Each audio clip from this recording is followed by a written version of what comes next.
Good morning, all. I'm very pleased to meet once again with the Prime Minister of Italy, Giorgia Meloni. When we last met, I was in Rome just a couple months ago with a bipartisan group, and it's an honor to actually host her here.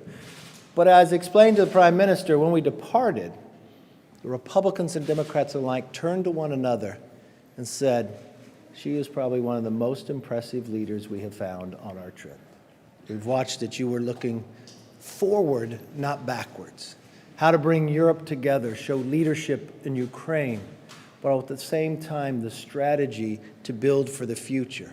You know, the first European country I visited as speaker was Italy, and there is a reason for that. It's the friendship that transcends the parties and politics. Italy's rich contribution. You just go out those doors and you can see the Italian culture with the contribution to America. The Rotunda, painted by Brumidi. We've watched it time and again.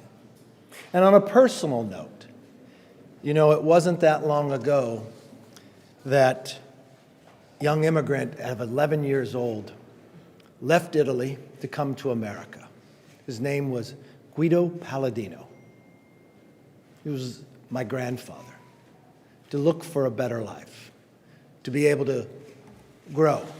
And now his grandson is the 55th Speaker of the House. When I was in Italy, the Speaker there provided to me his original birth certificate.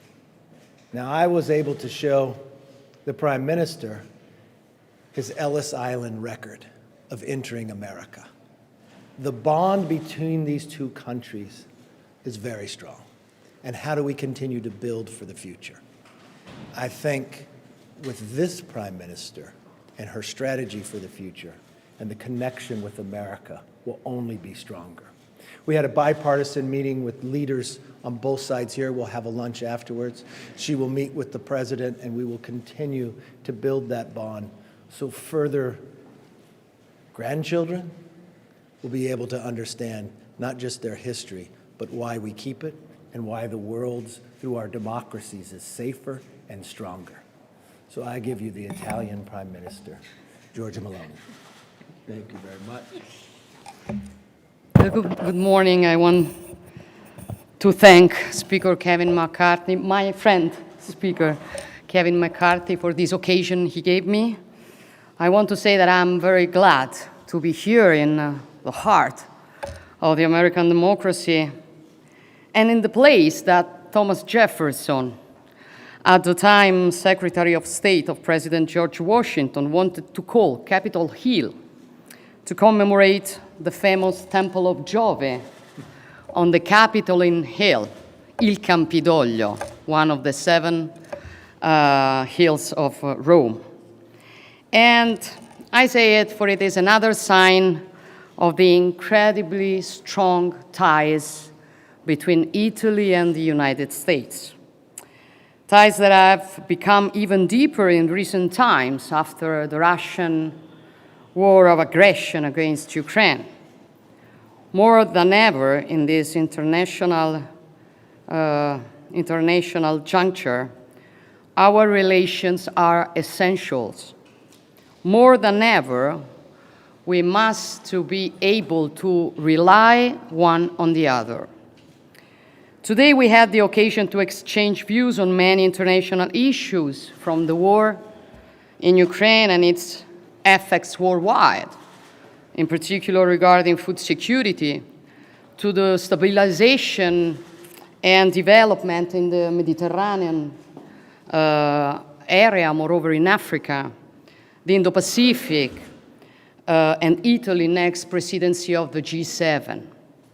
I was glad to have this debate with representatives of Congress because it gives me a complete picture of the foreign policy landscape from representatives elected by the American people. And I've been in politics for most of my life, and I've been a member of parliament for many, many years. So I perfectly know the importance of parliaments in democracies. And That's why I'm so grateful to Speaker Kevin McCarthy, whom I had the pleasure to met already in Rome a few months ago, and to the representatives I met today for the time they wanted to spend with me.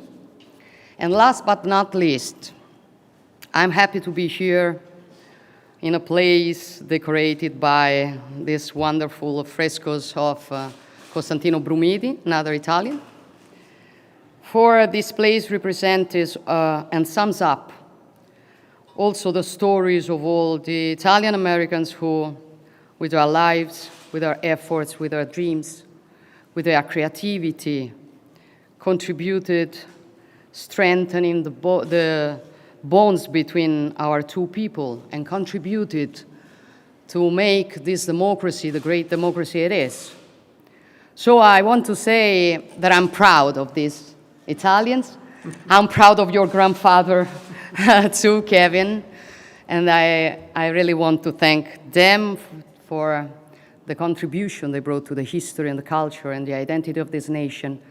Many of them are today representatives, and that shows the role Italy has had for the history of the United States.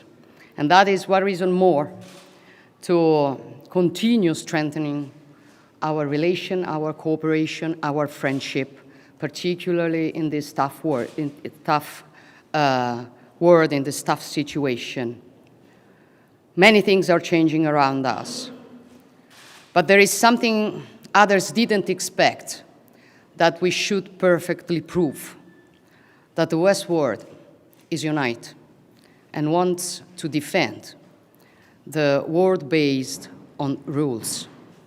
For without a world based on the international law, we would live in a world of chaos in which whose military stronger things can invade his neighbor. That's not the world we want to live in. We want to live in a world in which we can respect sovereignty and freedom. Thank you very much. Great job.